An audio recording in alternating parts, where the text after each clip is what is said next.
আসসালামু আলাইকুম প্রিয় দর্শক, অন্য মঞ্চের আলাপচারিতায় আপনাদের সকলকে আমন্ত্রণ জানাচ্ছি। এই মুহূর্তে আপনাদের সামনে কথা বলবো শেখ হাসিনার আইনি নোটিশ আন্তর্জাতিক অপরাধ ট্রাইব্যুনালকে নজিরবিহীন চ্যালেঞ্জ। পরিবর্তিত রাজনৈতিক পরিস্থিতিতে ক্রমেই রাজনীতির পরিস্থিতি কিন্তু ক্রমেই পরিবর্তন হচ্ছে। বিশেষ করে আওয়ামী লীগের রাজনীতি গত 1.5 বছর যাবৎ একটা জায়গায় থেমে আছে, আর মনে হয় থেমে থাকবে না, কারণ আন্তর্জাতিকভাবে একটা নড়াচড়া শুরু হয়েছে এবং দেশীয়ভাবেও নড়াচড়া শুরু হতে বাধ্য হবে। আপনারা ইতিমধ্যে জানেন যে জাতিসংঘের একটা বাংলাদেশ সরকারের উপরে চাপ আছে যে আওয়ামী লীগের নিষেধাজ্ঞা প্রশ্নে। জাতিসংঘ ইতিমধ্যে ইউনূস সরকারকে চিঠি দিয়েছে, সেই ইউনূস সরকার সেই চিঠির জবাব দিয়ে যেতে পারেনি।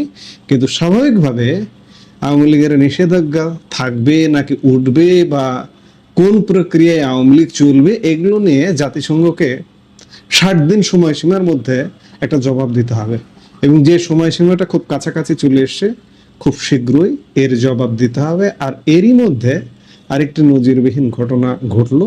শেখ হাসিনার পক্ষ থেকে আন্তর্জাতিক অপরাধ ট্রাইব্যুনালকে একটা নোটিশ দেওয়া হয়েছে এবং চ্যালেঞ্জ করে নোটিশ দেওয়া হয়েছে। নিজের মৃত্যুদণ্ডের সাজা রচ্ছে এবার আন্তর্জাতিক অপরাধ ট্রাইব্যুনালকে আইনি নোটিশ পাঠালেন সাবেক প্রধানমন্ত্রী শেখ হাসিনা। লন্ডনের একটি বিখ্যাত আইন সংস্থার মাধ্যমে পাঠানো এই নোটিশে তিনি তার বিচারকে সম্পূর্ণ প্রহসন এবং আন্তর্জাতিক আইনের পরিপন্থী বলে বর্ণনা করেছেন। শুধু তাই নয়, ভবিষ্যতে কোনো বিচারের ক্ষেত্রে আন্তর্জাতিক মানদণ্ড অনুসরণের দাবিও জানিয়েছেন তিনি। গত সোমবার লন্ডনের আইন সংস্থা কিংসলে নেপোলি শেখ হাসিনার পক্ষে এই আইনি নোটিশ পাঠায়, যা আজ বুধবার ট্রাইব্যুনালের হাতে পৌঁছেছে। একটু মনে করিয়ে দিই আপনাদের, গত বছর 17 নভেম্বর মানবতা বিরোধী অপরাধের অভিযোগে ট্রাইব্যুনাল শেখ হাসিনাকে মৃত্যুদণ্ড প্রদান করে। এছাড়া আরও বেশ কিছু মামলায় তার বিভিন্ন মেয়াদে কারাদণ্ড হয়েছে। এই নোটিশটি এমন এক সময় এলো যখন জাতিসংঘ আওয়ামী লীগের ওপর নিষেধাজ্ঞা নিয়ে সরকারকে চিঠি দিয়েছে। বর্তমানে বাংলাদেশে তারেক রহমানের নির্বাচিত সরকার ক্ষমতায় এবং ট্রাইব্যুনালের চিফ প্রসিকিউটর পদেও রদবদল হয়েছে এরই মধ্যে। এই প্রেক্ষাপটে শেখ হাসিনার এই চ্যালেঞ্জ অত্যন্ত তাৎপর্যপূর্ণ। নোটিশে বলা হয়েছে, কিংসলে নেপোলি শেখ হাসিনা ও আওয়ামী লীগের পক্ষে কাজ করছে। তারা আনুষ্ঠানিকভাবে এই বিচার প্রক্রিয়া ও দণ্ডের বিরুদ্ধে আপত্তি জানাচ্ছে। যে আইনি নোটিশটি দেওয়া হয়েছে, সেই নোটিশের কিছু গুরুত্বপূর্ণ পয়েন্ট যদি আমরা দেখি, সেখানে দেখা যায় উল্লেখ করা হয়েছে যে প্রতিনিধিত্ব ও প্রাথমিক আপত্তি। নোটিশে বলা হয়েছে কিংসলে নেপোলি শেখ হাসিনা ও আওয়ামী লীগের পক্ষে কাজ করছে, তারা আনুষ্ঠানিকভাবে এই বিচার প্রক্রিয়া ও দণ্ডের বিরুদ্ধে আপত্তি জানাচ্ছে। অনুপস্থিতিতে এই বিচারকে আন্তর্জাতিক মানের সঙ্গে মৌলিকভাবে অসামঞ্জস্যপূর্ণ এবং মৌলিক অধিকারের লঙ্ঘন বলা হয়েছে। 2 নম্বর পয়েন্টে যেটি দেখা যাচ্ছে যে রাজনৈতিক পরিবেশ ও বৈরিতা। শেখ হাসিনার আইনজীবীদের দাবি বিচার হয়েছে এক চরম বৈরী পরিবেশে।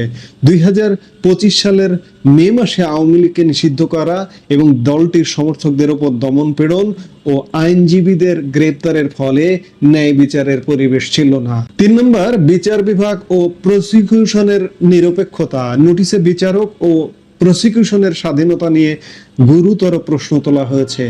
রাজনৈতিকভাবে সংশ্লিষ্ট বিচারক নিয়োগ ও তাদের পক্ষপাতমূলক মন্তব্য এই মামলার একটা দুর্বল দিক। প্রসিকিউশনে এমন ব্যক্তিদের নিয়োগ দেওয়া হয়েছে যারা রাজনৈতিকভাবে সম্পৃক্ত। নিয়োগ প্রক্রিয়ায় স্বচ্ছতার অভাব ছিল এবং বিচারকদের সীমিত অভিজ্ঞতা ছিল। 4 নম্বরে যদি আমরা দেখি এখতিয়ার, এই আইনের বা এই আদালতের এখতিয়ার নিয়ে প্রশ্ন তুলেছে এই আইনি নোটিশে। এই ট্রাইব্যুনালের শেখ হাসিনাকে বিচার করার কোনো আইনি এখতিয়ার নেই। 1973 সালের আইনটি ছিল 1971 সালের অপরাধের জন্য। 2024 সালের ঘটনার জন্য এই আইনের পূর্ব প্রযোজ্যতা বা রেট্রোস্পেক্টিভ অ্যাপ্লিকেশন আন্তর্জাতিক আইনে বিরোধী। 2024-এর ঘটনাগুলো সাধারণ ফৌজদারি আদালতের আওতায় পড়া উচিত ছিল। নোটিশে আন্তর্জাতিক bar association, human rights watch এবং অ্যামনেস্টি ইন্টারন্যাশনালের উদ্বেগের কথা উল্লেখ করা হয়েছে। তাদের মতে শেখ হাসিনাকে অভিযোগ জানানো বা আত্মপক্ষ সমর্থনের সুযোগ না দিয়ে যে মৃত্যুদণ্ড দেওয়া হয়েছে তা আন্তর্জাতিক আইনে সামারি এক্সিকিউশন বা বিচার বহির্ভূত হত্যাকাণ্ডের সমান হতে পারে। এই আইনে নোটিশে শেখ হাসিনা 5টি সুনির্দিষ্ট দাবি জানিয়েছেন। 1, তার বিরুদ্ধে দেওয়া রায় বাতিল করতে হবে। 2, মৃত্যুদণ্ড কার্যকর করা যাবে না। 3, ভবিষ্যতের যে কোনো বিচার আন্তর্জাতিক মানদণ্ড অনুযায়ী করতে হবে। 4, আওয়ামী লীগ সংশ্লিষ্টদের নিরাপত্তা নিশ্চিত করতে হবে। 5, সরকার যেন আইনি লঙ্ঘনগুলো স্বীকার করে প্রয়োজনীয় ব্যবস্থা নেয়। শেখ হাসিনা এই চিঠির জবাব দেওয়ার জন্য 14 দিনের সময় বেঁধে দিয়েছেন। এখন দেখার বিষয় তারেক রহমানের নির্বাচিত সরকারের অধীনে পুনর্গঠিত এই আন্তর্জাতিক অপরাধ ট্রাইব্যুনাল এই আইনি চ্যালেঞ্জের জবাবে কি পদক্ষেপ নেয়। বাংলাদেশের বিচার ব্যবস্থার নিরপেক্ষতা কি বিশ্ব দরবারে নতুন করে প্রশ্নের মুখে পড়বে, নাকি আইনের শাসন মেনেই এগোবে সরকার? আপনার মতামত কমেন্ট বক্সে জানাতে পারেন। এই মুহূর্তের ভিডিও থেকে বিদায় নিতে চাইছি। সবাই ভালো থাকুন, সুস্থ থাকুন। দেখা হবে পরবর্তী ভিডিওতে। সম্মানিত দর্শক, গত কয়েকদিনে দুটো খবর আন্তর্জাতিক অঙ্গনে বেশ সাড়া ফেলেছে। একটি খবর হলো বিশ্বের অন্যতম বিতর্কিত একটি রাষ্ট্র উগান্ডা। সেই উগান্ডার সেনাবাহিনীর প্রধান তিনি একটি বক্তব্য দিয়েছেন যে যদি স্থল অভিযান চলে বা যুদ্ধে যদি প্রয়োজন পড়ে তাহলে তারা ইসরায়েলের পক্ষে যুদ্ধ করবে এবং ইরানকে একদিনের মধ্যে বা 48 ঘন্টার মধ্যে পরাজিত করে ফেলবে উগান্ডা। তো এটা নিয়ে অনেকে ট্রল করেছেন, আমরাও ট্রল করেছি যে যেখানে তারা নিজেদের কাপড় চোপড় ঠিক রাখতে পারে না, যেখানে উগান্ডার স্পোর্টস মিনিস্টার ফুটবলে লাথি দিতে গিয়ে সে চিত হয়ে পড়ে যায়। এবং উগান্ডা বলতে আমরা এখন একটি রাষ্ট্রকে বুঝাই যে রাষ্ট্র ব্যর্থ, হাস্যকর, অসভ্য ইত্যাদি ইত্যাদি। ফলে সে রাষ্ট্রের সেনাপ্রধান কি বললেন বা বললেন না এগুলো নিয়ে পৃথিবীবাসী কোনো যাকে বলা হয় ট্রল করা ছাড়া কিছু করার ছিল না। কিন্তু কন্টেম্পোরারি প্রায় একই সময় আরেকটি খবর এসছে, সেটি হলো চেচেন যোদ্ধারা, চেচেনিয়ার যোদ্ধারা, মানে যোদ্ধা মানে কি পুরো মিলিটারি, তারা বলেছে যে যদি আমেরিকা স্থল যুদ্ধ চালায় ইরানের বিরুদ্ধে, সেখানে সৈন্য পাঠায়, ইসরায়েল যদি সেখানে সৈন্য পাঠায়, তাহলে চেচেন যোদ্ধারা সেখানে যুদ্ধ করতে যাবে। আপনারা জানেন যে চেচেনিয়া মূলত মধ্য এশিয়ার একটি অত্যন্ত শক্তিশালী মুসলিম রাষ্ট্র। মানে তাদের ধনসম্পদ কি আছে বা না আছে, কিন্তু তাদের আছে দীর্ঘদিন গেরিলা যুদ্ধ করার প্রচণ্ড শক্তি, সাহস এবং অভিজ্ঞতা। তারা সেই সোভিয়েত জমানা থেকে যুদ্ধ করে আসছে। আর এখন চেচেন সরকারের যে প্রধান মিস্টার কাদিরভ, তাকে বলা হয় এই মুহূর্তে পৃথিবীতে যদি মিস্টার ভ্লাদিমির পুতিনের দক্ষিণ হস্ত কেউ থাকেন, আপন মায়ের পেটের ভাই বলে কেউ থাকেন এবং সবচেয়ে বিশ্বস্ত বলে কেউ থাকেন, তিনি হলেন কাদিরভ। আর কাদিরভের যে বাহিনী অর্থাৎ চেচেন বাহিনী, এই বাহিনীকে জনাব ভ্লাদিমির পুতিন ভালোবাসেন নিজের যে বাহিনী অর্থাৎ রাশিয়ান যে আর্মি, সেই আর্মির চাইতে অনেক অনেক বেশি। রাশিয়ান আর্মিতে অনেক লোক তার সাথে বিট্রে করেছে, অনেকে সিআইএর এজেন্ট, অনেকে মোসাদের এজেন্ট। কিন্তু চেচেনিয়া এমন একটা জায়গা এবং চেচেন বাহিনী এমন একটা দুর্ধর্ষ বাহিনী, যে বাহিনীর বিরুদ্ধে কোনো বিদেশি এজেন্ট ঢুকবে, এটা গত 20 বছর ইতিহাস পর্যালোচনা করলে কল্পনাই করা যায় না। এমনকি ইসরায়েলি মোসাদের মধ্যে ইরানের এজেন্ট থাকতে পারে। কিন্তু চেচেনিয়ার বাহিনীর মধ্যে রাশিয়া বিরোধী বা চেচেনিয়া বিরোধী বা কাদিরভ বিরোধী কোনো শক্তি থাকবে, এটা কল্পনা করা যায় না। এই যে ইউক্রেন এবং রাশিয়া যে যুদ্ধ চলছে, সেই যুদ্ধে মধ্য এশিয়ার যে শক্তিটি আনকন্ডিশনালি রাশিয়ার সঙ্গে আছে, সেটি হলো চেচেন যোদ্ধা এবং তাদের প্রধান কাদিরভ। আর একজন ব্যক্তি আছেন, তিনি হলেন উত্তর কোরিয়ার নেতা কিম। এবং আপনারা জানেন যে এই যে যুদ্ধ চলছে, সেই যুদ্ধে রাশিয়াকে শূন্য দিয়ে উত্তর কোরিয়া এবং চেচেনরা যেভাবে সহযোগিতা করছে এবং যুদ্ধের ময়দানে রাশিয়ান বাহিনীর যে সফলতা, সেই সফলতার একটা বিরাট অংশীদার হলো উত্তর কোরীয় বাহিনী এবং চেচেন যোদ্ধারা। তো কাজেই সেই চেচেন যোদ্ধারা যখন ইরানে গিয়ে ইরানের পক্ষে যুদ্ধ করতে চাচ্ছে, ইট মিনস তাদের সঙ্গে রাশিয়া আছে, তাদের সঙ্গে চীন আছে, তাদের সঙ্গে রাশিয়া এবং চীনের সর্বাধুনিক প্রযুক্তি আছে, সর্বাধুনিক অস্ত্র আছে, রসদ আছে, গোলা বারুদ আছে, ট্যাঙ্ক আছে, এমনকি আর্টিলারি মানে স্থল বাহিনীর সঙ্গে সঙ্গে শক্তিশালী বিমান বাহিনীও আছে এবং সেটা মুভ করবে সেখানে। এবং এই খবর যখন আন্তর্জাতিক গণমাধ্যমে প্রকাশিত হয়েছে, তখন কিন্তু আমেরিকা নড়ে চড়ে বসেছে। এ কারণে নড়ে চড়ে বসেছে যে গত সেই 1 মাসে যে যুদ্ধের তাদের যে ফলাফল, সেই ফলাফলে এয়ার অ্যাটাক মানে আকাশ থেকে আক্রমণ চালিয়ে একটা দেশকে যতটা ক্ষতি করা সম্ভব এটা আসলে করা হয়ে গেছে, ইরানকে করা হয়েছে। কিন্তু এই যুদ্ধে ইরানের কত হাজার মানুষ মারা গেছে, কত লাখ বিল্ডিং ধ্বংস হয়েছে, কটা ক্যান্টনমেন্ট মিশে গেছে, সেনাবাহিনীর অবস্থা কি, কিংবা নৌবাহিনীর অবস্থা কি, বিমান বাহিনীর টোটাল যে তাদের অবস্থা কতটা শেষ হয়ে গেছে, এগুলো বড় বিষয় নয়। বড় বিষয় হলো সেই ধ্বংসস্তূপের মধ্য থেকে যেভাবে একের পর এক আক্রমণ ইরান চালিয়ে যাচ্ছে, এটি পশ্চিমা দুনিয়ায় রীতিমতো বিস্ময় সৃষ্টি করেছে যে তাহলে ইসরায়েল এবং আমেরিকা যে আক্রমণ পরিচালনা করেছে, সেই আক্রমণ সম্পর্কে পশ্চিমা মিডিয়া যা বলছে তা কি সত্য নয়? যদি সত্য না হয় বা যদি সত্য হয়, তাহলে হরমুজ প্রণালী কারা নিজেদের দখলে রেখেছে? যদি ইরানের কোনো নৌবাহিনী না থাকে, তাহলে এই হরমুজ প্রণালী মানে এতটা সুরক্ষিতভাবে তারা কিভাবে রক্ষা করছে যে সেখানে ইরানের অনুমতি ছাড়া কোনো জাহাজ চলতে সাহস পাচ্ছে না, যেটা গত 50 বছরে কখনো হয়নি, ইতিপূর্বে কখনো হয়নি। এক ছত্র আধিপত্য। 2 নম্বর হলো যেখানে শুধু কর্তৃত্ব প্রতিষ্ঠা করেনি, এটার মালিকানা এখন ইরান দাবি করছে এবং এই মালিকানা তারা ছাড়বে না।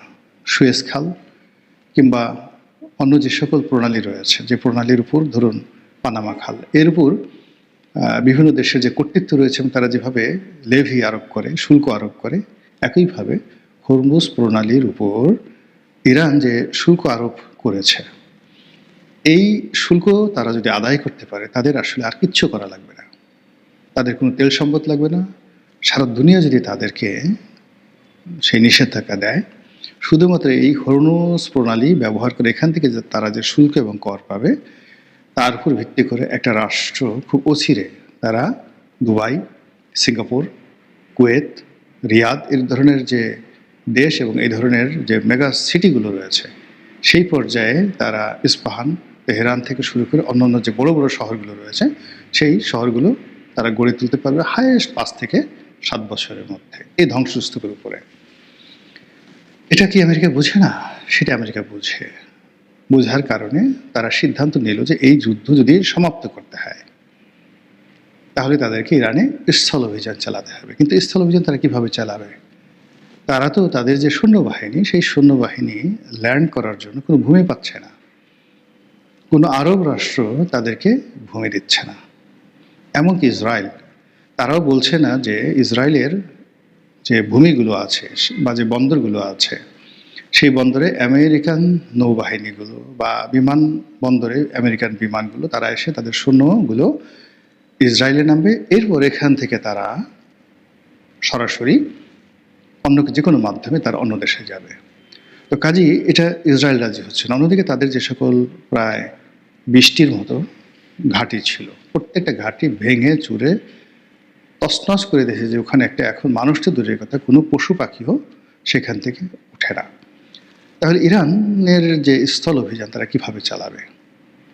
এজন্য আমেরিকা সে কী করলো, তাদের আর একটা রণতরী পাঠিয়েছে, সেটা হলো বুশ, পারমাণবিক সেই শক্তিচালিত।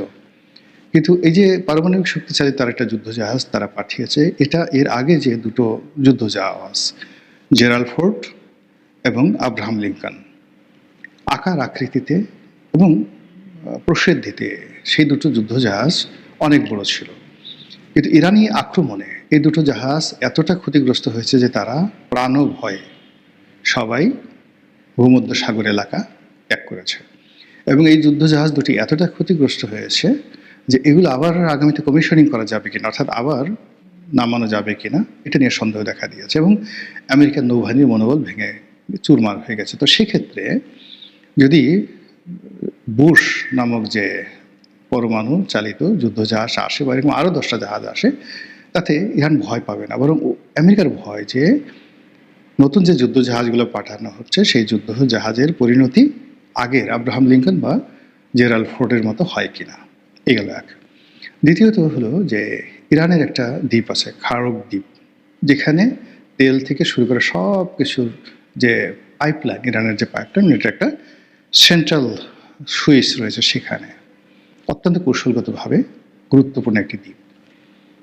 আমেরিকা চাচ্ছে যে এই দ্বীপটি যদি তারা দখল করতে পারে এবং এই দ্বীপ থেকে যদি তারা আক্রমণ চালাতে পারে, স্থল অভিযান চালাতে পারে, তাহলে তাদের জন্য ভালো হয় এবং এই জন্য প্রয়োজনে তারা পরমাণু বোমা ফেলতে রাজি এবং সে প্ল্যান তারা নিয়েছে। এবং এটা যখন প্রচারিত হয়ে গেছে, জাতিসংঘের মাধ্যমে এই অনুমোদন তারা নিয়ে নেবে যে তারা খাড়ক দ্বীপে ধরুন 5000 সৈন্য তারা প্যারাট্রুপার দিয়ে নামাবে, আর সেটার উপরে যখন ইরান আক্রমণ চালাবে এবং এরকম 5,000 সৈন্য যখন মারা যাবে, তখন আমেরিকাতে একটা আবেগ তৈরি হবে, জাতিসংঘে একটা আবেগ তৈরি হবে এবং সেটা দিয়ে তারা তেহরানে বা সেই ইরানে পারমাণবিক হামলা চালাবে। এবং এই কথা আরও 1-1.5 মাস আগে কিন্তু আমেরিকার ইরানের যারা জেনারেল তারা বলে আসছে।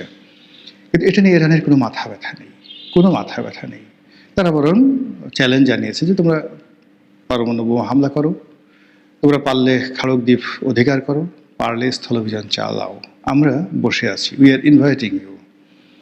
আর এই সকল কথা যখন আমেরিকার বিরুদ্ধে বলছে ইরান, তখন আমেরিকা তার নিজ ভূমিতে অনেক ঠাট্টা করছে, মস্কারা করছে, নানা রকম কথাবার্তা বলছে, কিন্তু কোনো বন্ধু পাচ্ছে না, বান্ধব পাচ্ছে না, সাহায্য পাচ্ছে না, সহযোগিতা পাচ্ছে না। তো সেই অবস্থাতে এই যুদ্ধটার ইতি টানার জন্য তাদেরকে আনকন্ডিশনালি ইরানের কাছে স্যারেন্ডার করতে হবে, ইরান যা চেয়েছে তা দিতে হবে এবং হরমুজ প্রণালীকে ইরানের হাতে ছেড়ে দিতে হবে এবং মধ্যপ্রাচ্যে তারা থাকতে পারবে না। এটা গেল একটা অপশন। আর একটা হলো যুদ্ধটাকে একদম প্রান্ত সীমায় স্থল অভিযানের মাধ্যমে জয় পরাজয় তাদেরকে নির্ধারণ করা। তো এই কাজটি করার জন্য তারা দ্বিতীয়টা বেছে নিয়েছে যে তারা স্থল অভিযান করবে।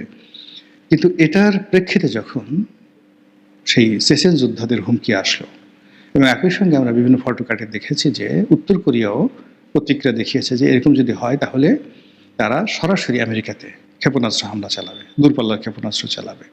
ফলে কী হলো, মিস্টার ডোনাল্ড ট্রাম্প বুঝতে পারেন তার ঘুম হারাম হয়ে গেছে এবং এখন আপাতত যা শোনা যাচ্ছে আমেরিকা স্থল অভিযান করবে না। তারা আগামী 2 সপ্তাহের মধ্যে এই যুদ্ধ গুটিয়ে আনার জন্য সকল প্রস্তুতি সম্পন্ন করেছে এবং তারা প্রকাশ্যে বলেছে যে আমরা ন্যাটো একটা কাগজে বাঘ, ন্যাটোর সঙ্গে থাকবো না।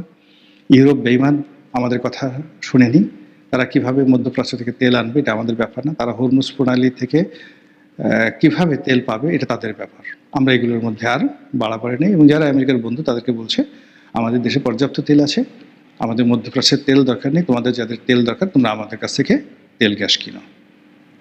বুঝতে পারছেন যে যুদ্ধ কোথায় চলে গেছে। মহান আল্লাহ আমাদের সবাইকে হেদায়েত দান করুন এবং